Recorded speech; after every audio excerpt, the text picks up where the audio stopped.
हम सहयोग के बारे में बात करें या उस पर व्याख्यान दें, लेकिन दिमाग से आपको समझना चाहिए कि सहयोग क्या है। अपने बुद्धि से हमें जानना चाहिए सहयोग। एकादश रुद्र की पूजा करने को कहा है। सभी प्रकार के झूठे गुरुओं के साथ में बैठे हैं, झूठे गुरुओं के माध्यम से पूजा करा रहे हैं, परमात्मा का नाम ले रहे हैं, तो कोई भी सिद्धि प्राप्त नहीं होने वाली है, बल्कि धर्म से भटक जाएंगे। जो आत्म साक्षात्कारी पुरुष है, महिला है, वह उच्च कोटि की संत है, ब्राह्मण है। ब्राह्मण की व्याख्या श्री माने हम सभी को बताई है। जिन्होंने चैतन्य को अनुभव किया है, जिन्होंने परमात्मा को जाना है, समझा है, वह ब्राह्मण है। पर आज के टाइम के ब्राह्मण किताबें पढ़ पढ़ कर पूजा करवाते हैं, किताबें पढ़ पढ़ कर मंत्र बुलवाते हैं, और इतनी पूजाएं होती है, इतने कार्य हो जाते हैं उनके, फिर भी वो परेशान चलते हैं। ऐसा ही मैंने एक पंडित को 2 साल पहले बताया था। मैंने बोला, आप इतनी पूजा का पाठ करते हो, आज यहाँ पे बुलावा, कल वहाँ पे बुलावा, कल और कहीं पे बुलावा, तो आपको शुगर क्यों है, आपको ये परेशानियां क्यों है? 2-3 समस्याएं बताई थी उसने। बोला थोड़ा परमात्मा के नाम पर धंधा करना बंद कर दो, ये बोला था उसको मैंने। अरे भाई, धंधा नहीं करूंगा तो परिवार का पालन पोषण कैसा होगा, मेरी जिम्मेदारियां कैसे निकलेगी? इसका मतलब कि उस व्यक्ति का ही परमात्मा के ऊपर विश्वास नहीं है, और जो कार्य कर रहा है वो कर्मकांड में जा रहा है, और कर्मकांड करने से ही तो विकार लगते हैं। ऐसे ब्राह्मणों से हमें कोई भी कार्य नहीं करना है, किसी भी रूप का नहीं। अब कई लोगों के अंदर बोलो, सभी के अंदर एक प्रथा है, ब्राह्मण को खाना खिलाएंगे, ब्राह्मण को देंगे, ब्राह्मण को मानेंगे, ब्राह्मण को पूछेंगे, सब बातें उसके अनुसार चलती है। जब ब्राह्मण के हिसाब से सब बातें चल रही तो वो परेशान क्यों है, हमें आनंद में स्थापित क्यों नहीं कर पा रहा है? इस चीजों को जब तक मुझे नहीं पता था, 4-5 साल तक ब्राह्मण का जो कार्य है, जो तत्व है, वो नहीं पता था, सहयोग में रहने के बावजूद भी। घर में इतने समस्याएं चलती थी, बमन को पूछो क्या चल रहा है इनका, क्या हो रहा है इनका, सब ठीक है ना, हमारे घर की उत्थान कब होगी, कब हमें खुशखबरी मिलेगी, कब मेरे बेटे का मन पढ़ाई में लगेगा, उसको बाहर भेजूं कि नहीं भेजूं, इसकी शादी कब होगी, उसका ये कार्य कब होगा। कई चीजों में अटकी रहती थी, पर आज तक उसने बताए हुए समाधान के अनुसार समाधान नहीं मिला, बल्कि परेशानी में आ गए। जब उसके चक्कर छोड़ दिए और माँ को ध्यान शुरू किया, तो अब सब ठीक होता चला जा रहा है। ब्रह्मा जी ने चैतन्य की परख है, जो चैतन्य को जानता है, जिन्हें जो अपने हृदय से परमात्मा को पहचानता है, वह है ब्राह्मण। पर जिनको हृदय की भी परख नहीं है, किसी का चैतन्य की परख नहीं है, और ऐसे व्यक्तियों को आप भोजन खिला के करवा रहे हो, ऐसे व्यक्तियों से पूजन करवा रहे हो, तो 100% आज नहीं कल, कल नहीं परसों अपने उन्नति की पारी फिसलते चली जाएगी। कोई मत कीजिएगा ऐसा। ब्राह्मण उच्च कोटि का नहीं मिलता है, कोई बात नहीं। जो भूखा है, जिन्हें किसी प्रकार की किसी चीज की कमतरता है, ऐसे व्यक्तियों को यदि आप सहायता प्रदान कर दोगे, ऐसे व्यक्ति को यदि आप अच्छा भोजन खिला दोगे, उसकी आत्मा संतुष्ट होकर के हमें दुआ देती है। मैंने बंद कर दिए हैं, कोई ब्राह्मण को नहीं बुलाती हूँ जल्दी से। श्राद्ध पक्ष आता है तो परिवार वालों का मन रखने के लिए, परिवार वालों का मन रखने के लिए बुलाती हूँ, या फिर टिफिन दे देती हूँ, सीधा दे देती हूँ, जो भी बनता है सिचुएशन के अनुसार। बने तब तक अवॉइड करती हूँ। गरीब लोगों को खाना खिलाना कबूल करूंगी, ब्राह्मणों के नाम पर नहीं। भूखे को खिलाना कबूल करूंगी, गरीब व्यक्ति को 1000 रुपए का ड्रेस लेकर के देना कबूल करूंगी, साड़ी देना कबूल करूंगी, पर पंडित को 100 रुपए का ड्रेस देना गवारा है मुझे। हाँ अनीता जी। जय श्री माता दी दीदी। ये दीदी ये कह रहे थे कि हमने की जो परिवारों में ही चल रहा है, जिनके परिवारों में एक पूरा परिवार सहज है, सहजी है ही नहीं, उनके घर में यही सब होता है, तो फिर कैसे क्या किया जाए कि आज ये पूजा कराओ, कल वो कराओ, कि वहां चली जाओ, कि वहां से क्या किया जाए इसके लिए। जो सहयोगी नहीं है अनीता जी, उनको हमें कुछ नहीं बोलना है। और रही बात अपने परिवार का, रहे यम बहादुर, इस सवाल के ऊपर ध्यान दीजिएगा, आपका सवाल है ये। अपने को पता है वो परिवार अपना हो चाहे ना हो, कोई व्यक्ति शांत हो गया हो, कल भी समझाया था, आज भी समझा रही हूँ, उस व्यक्ति के प्रति हमें पता हो, रहे चाहे ना रहे, हमारे जो चैतन्य है, यह चैतन्य हमें बताते हैं। आपका सवाल था यम बहादुर की ध्यान करना कि नहीं करना। एक व्यक्ति बोलता है करना चाहिए, दूसरा व्यक्ति बोलता है नहीं करना चाहिए। कल एक्सप्लेन हुई थी ये सारी डिटेल बातें। ध्यान करना चाहिए, अपने परिवार का रहे चाहे ना रहे। सीमा ने अपनी वाणी में आत्मसात करवाया। आज तक मैं भी इसी भ्रांति में थी। थैंक यू सीमा, जो आपने आपके इस गणेश को माध्यम बना करके हमें यह शुद्ध ज्ञान दिया। एक व्यक्ति जो सहयोगी है, उसको पता है, उसको पता है कि यह व्यक्ति शांत हो चुका है, तो हम ध्यान धारणा की माध्यम से वो उस टाइम पर कहाँ है ये पता लगा सकते हैं। अनीता जी, आप जिसकी भी बात कर रहे हो ध्यान में लीजिएगा, हम पता लगा सकते हैं। पहला कार्य, कोई शांत हो रहा है तो ध्यान करना है, पर कैसा कि मृत आत्मा जो है वह कहाँ पर है, पहले हमें पता लगाना है। माँ, क्या यह आत्मा स्वर्ग में है? आपको वाइब्रेशन आ रहे हैं, माँ को धन्यवाद दीजिए। नहीं आए? सेकंड क्वेश्चन, माँ क्या यह आत्मा पृथ्वी पर है? यदि वाइब्रेशन आए तो फिर दूसरा सवाल, क्या माँ यह आनंद में है?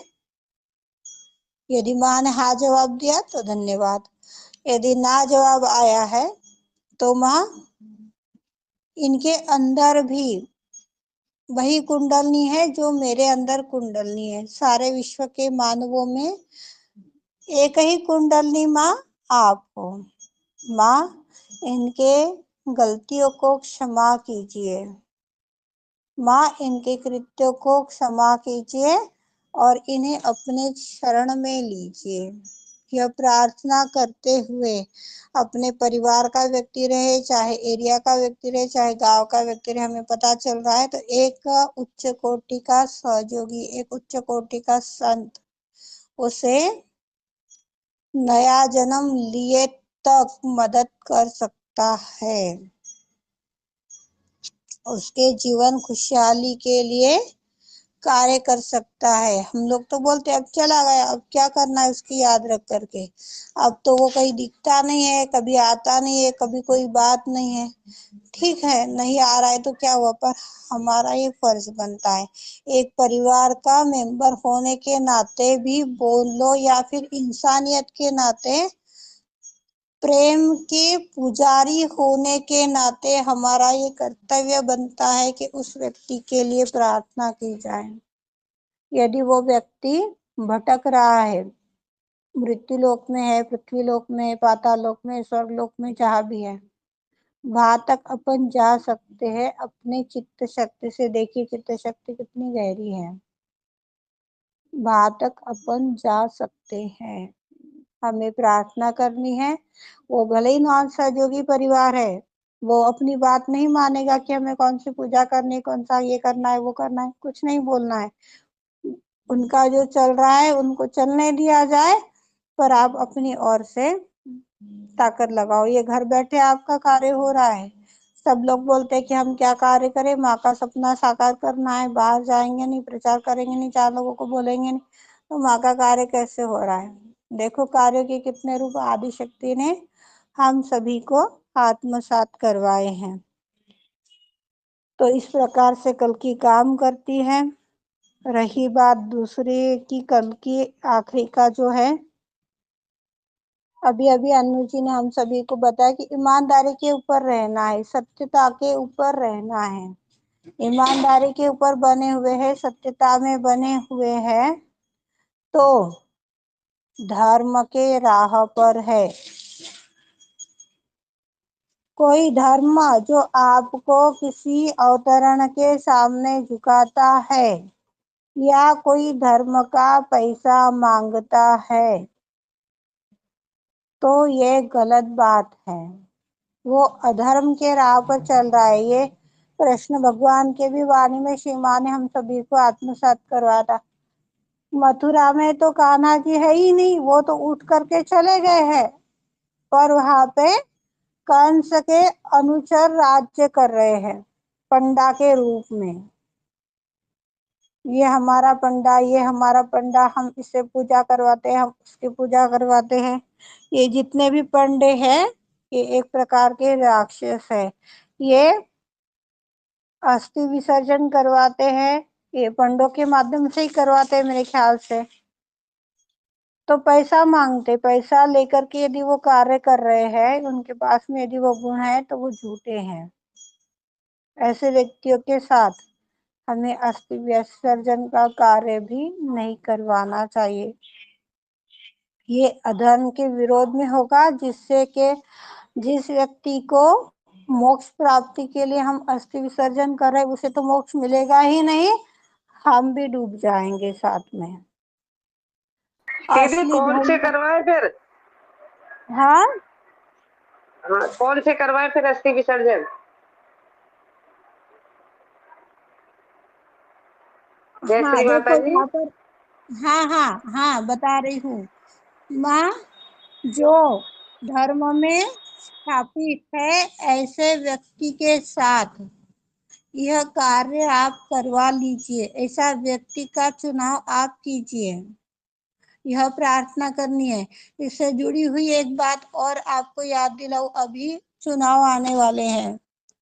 चुनाव के लिए भी श्री माँ ने बोला है कि हमने सत्य का चुनाव किया है। सत्य के मार्ग पर हम चल रहे हैं, सत्य को वर्ण कर रहे, सत्य को मान रहे, सत्य पर चल रहे हैं। तो किसी भी भ्रष्ट नेता को हमें वोट नहीं देना है। अब कैसे पता करोगे, हमें तो नहीं पता है। सब एक में को चुनाव आ जाते तो एक में को गाली गलौज करते हैं, खून खराबा करते हैं, दोषारोपण करते हैं, और फिर गले भी मिलते हैं। तो ये राजनीति अपने बस की नहीं। माँ जो धर्म पर खड़ा है, जो सत्य पर खड़ा है, ऐसे ही व्यक्ति का चुनाव आप कीजिए, ऐसे ही व्यक्ति को चुन करके आप लाइए, ऐसे व्यक्ति को ही आप हमारी माध्यम से वोट दिलवाइए। क्योंकि कर्ता, कर्विता, भोक्ता आदिशक्ति श्री माता जी।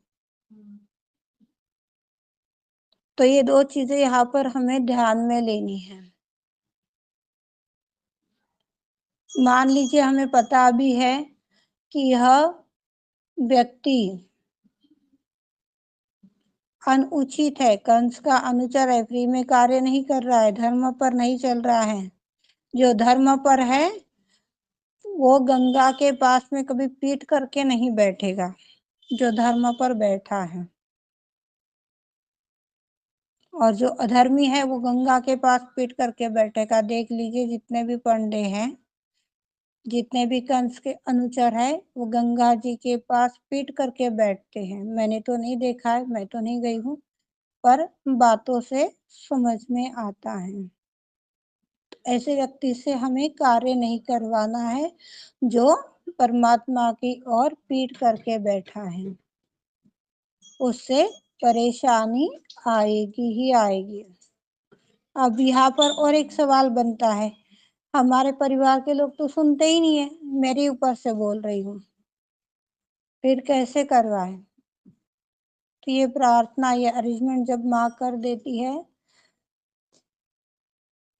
उसके पश्चात एड़ी चोटी का जोर जो चाहे व्यक्ति लगा ले। मैंने अनुभव की है ये बात।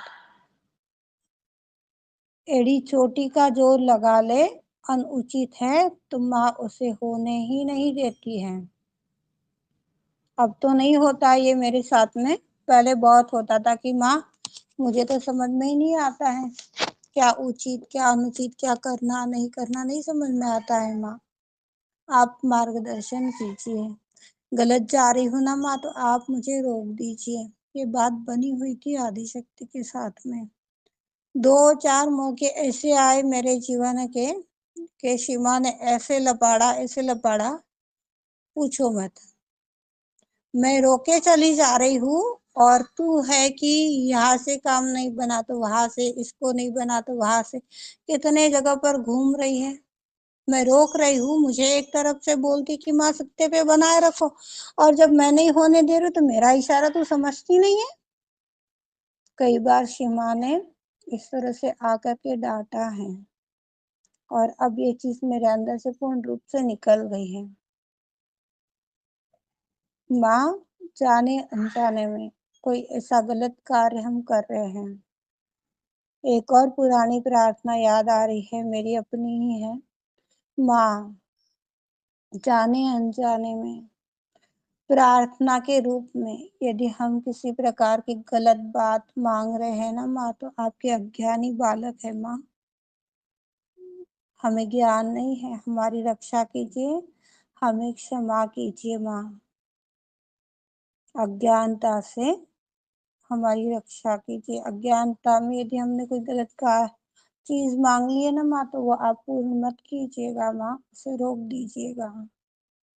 तो ऐसी असीम कृपा श्री माँ की बनी हुई है ना, कि मेरे पास उनके लिए शब्द नहीं है, मैं किस शब्द में उनको बयां करूं।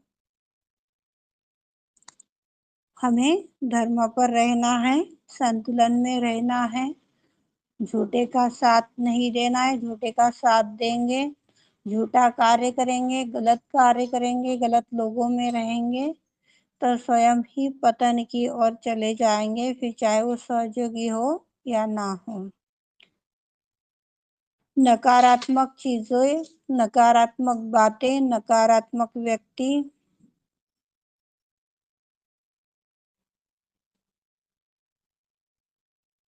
में कभी भी किसी भी प्रकार की महानता नहीं आ सकती, ना ही महानता कार्य कर सकती हैं। क्या सही है क्या गलत है, यह हमें पहचानना जरूरी है। असलियत में क्या फर्क है और डुप्लीकेट में क्या फर्क है, यह हमें जानना बहुत जरूरी है। जब तक हम असलियत को नहीं जानेंगे, तब तक डुप्लीकेट चीजों के पीछे ही पड़े रहेंगे। एक बार जब चैतन्य से, बुद्धि से हम अपनी सीख लेना सीख जाए, तो आप अपने नियंत्रण में है, स्वयं के नियंत्रण में है, यह हमें जानना चाहिए। हमारी ज्ञानेंद्रिय जो है, यह हमारे गुलाम होने चाहिए। जब इसको बैठ बोलो तो बैठ जाएंगे, जब उड़ बोलो तो उड़ जाएंगे। इस तरह से हमें अपने अंदर नियंत्रण रखना है। ज्ञानेंद्रियों के अधीन हमें नहीं होना है। अरे मेरा शरीर तो क्या है, गद्दे पे जमता ही नहीं है नीचे सोना, मुझे तो बेड चाहिए। बेड है तो अब 2 तकिए चाहिए, ये तो जमता ही नहीं है। जब आदिशक्ति माँ छोटे से थे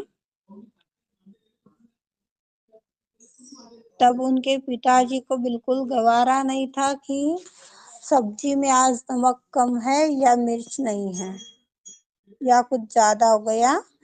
यह बोलने की अनुमति नहीं थी उसकी माता जी को। कभी भी ये नहीं उनके पिताजी सुनना नहीं चाहते थे कि मुझे ठंड लग रही है, मुझे गर्मी हो रही है। कभी भी ये सुनने की या कहने की अनुमति नहीं थी श्री माता जी को या उनके भाई बहनों को। एक ही बार उनके बहन ने श्री माता जी के बहन ने बोल दिया कि मुझे तो गद्दे पर नींद ही नहीं आती है।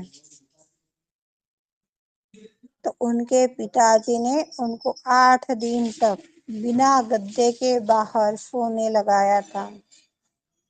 उसके बाद में उसका शरीर ऐसे बन गया कि कभी पीड़ा ही नहीं बची। किसी कभी वाणी में श्री माँ ने और एक बात बोली है इसी को लेकर के, आज आपने पंच पकवान न खाए, कल सादी सब्जी दाल रोटी खाओ, तीसरे दिन चटनी रोटी खाओ, चौथे दिन पानी के साथ हल्का खाओ, रोटी खाओ, और एक दिन कुछ भी ना खाओ। क्या फर्क पड़ता है आपके शरीर में देखिए। ये श्री माँ ने किसी वाणी में बताया है, सुनाया है, मुझे वो वाणी तो अभी याद नहीं है। पर हमें अपने शरीर के अधीन नहीं होना है, शरीर हमारे अधीन रहे ऐसा नियंत्रण अपने ज्ञानेंद्रियों पर पाना है। हर एक ज्ञानेंद्रियों पर, हर एक ऑर्गन्स पर। एकादश रुद्र की शक्तियां है, कल्कि की शक्तियां है, अन्य भी देवी देवता विराजते हैं। मान लो एक परिवार के 4 व्यक्ति इस तरह का बना हुआ है। यदि हम अपने को स्वयं में नियंत्रण में रख पा रहे हैं तो परिपक्वता हमारे अंदर मजबूती में आ रही है। मजबूती में आ रही है, नहीं उसको फिसलने का कहीं भय नहीं रहेगा। इसके लिए हम बांधकाम का उदाहरण ले सकते हैं। किसी ने स्लैब डाल दिया तो स्लैब डालने के बाद में क्या 4 दिन के अंदर ऊपर उसके काम करते हैं? 1 महीना, 1.5 महीना समय उसके ऊपर से गुजर जाने देते कि वो मजबूत हो जाए। रोज उसके ऊपर पानी मारा जाता है, फिर जाकर के उसके ऊपर और काम किया जाता है। तो ऐसा ही पहले तो हम कितने परिपक्व है यह देखना है।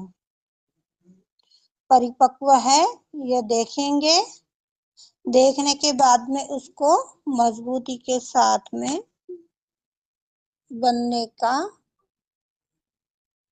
मजबूती के साथ में बनेंगे। श्री गणेश की सहायता लेंगे, आदिशक्ति से आशीष मांगेंगे, जो भी चित्त में आ रहा है जिस किसी के, उसमें मजबूती लाएंगे। तब हम सब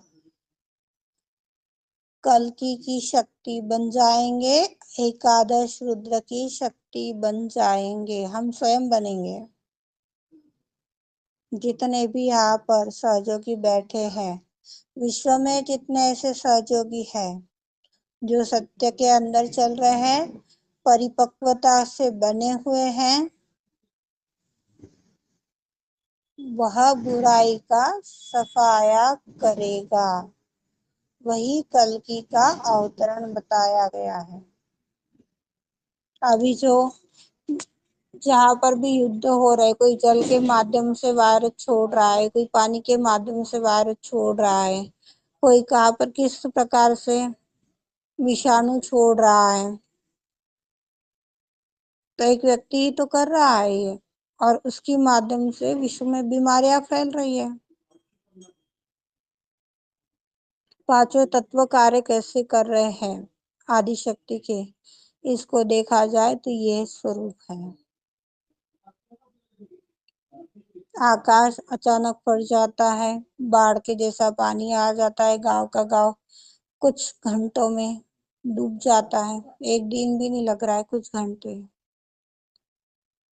कितने भूस्खलन हो रहे हैं, कितनी जगह पर भूकंप आ रहे हैं, कितने जगह पर बाढ़ हो रही है, कहाँ पर कुछ हो रहा है। तो यह एकादश रुद्र की ही शक्तियां है जो यौन अवस्था में आकर के कार्य कर रही है। तो हमें परिपक्व बनना है। बार बार आप लोगों को ये बात बोली जाती है, परिपक्व बनना है तो बनो, नहीं तो जाने दो।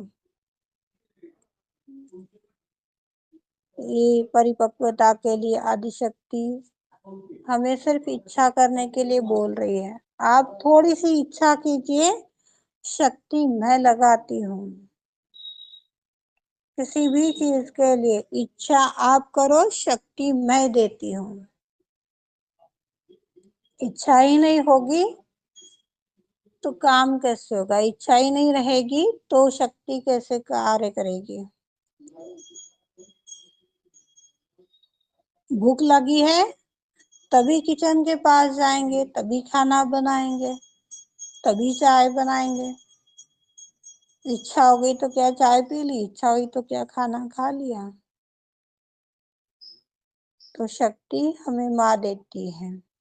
इच्छा सिर्फ करनी है, अपने अंदर ईमानदारी को विकसित करना है, सत्य में स्थापित होना है, स्वयं के साथ दूसरों के हृदय को जानना है, उसे समझना है, उसका अनुकरण करना है, झूठों की साथ नहीं देनी है, ईमानदारी में रहना है, शांति में रहना है, करुणा से रहना है, साक्षी भाव से रहना है। चंद दिनों में हम सहस्त्रार के सहयोगी बन जाएंगे। सहस्त्रार के सहयोगी बन गए तो तीसरा महायुद्ध होने से रुक जाएगा। 2 महायुद्ध तो हो चुके हैं, जिन्होंने इतिहास पढ़ा होगा या पढ़ाया होगा उनको पता होगा ये चीज। 2 युद्ध घनघोर हो चुके, तीसरा युद्ध होने वाला है। यदि हम सत्य में स्थापित नहीं हो पा रहे तो ये होने ही वाला, इसको कोई भी शक्ति रोकने वाली नहीं है। तो डिसीजन हम सबका है, हमें क्या करना है। यहाँ पर एकादश रुद्र की वाणी का समापन हुआ। सीमा, आपका धन्यवाद है। किसी की कोई बात है तो बोल दीजिए। राइट ना भी चल पड़ी है, विशुद्धि चल पड़ी है।